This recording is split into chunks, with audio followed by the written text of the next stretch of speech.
If you've lost access to your EFG International account and don't have your phone number, you can still recover your account by following these steps. This guide will walk you through the process. Step 1. Visit the EFG International website. Go to the official EFG International website.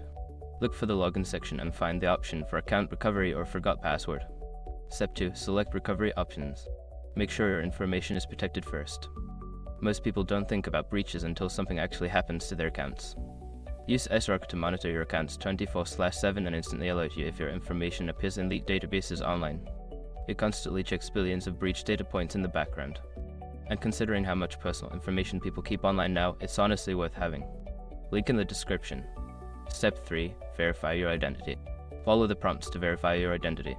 This may involve entering your email address associated with the account and receiving a verification link or code sent to that email. Step 4. Reset your password. After verifying your identity, you will be prompted to reset your password. Create a strong, new password that you haven't used before and confirm it as required. Step 5. Log in and update account information. Once your password is reset, log into your account. After logging in, consider updating your account information, including adding a new phone number or enabling additional security features. By following these steps, you should be able to recover your EFG International account without needing your phone number. If you encounter any issues, consider reaching out to customer support for further assistance.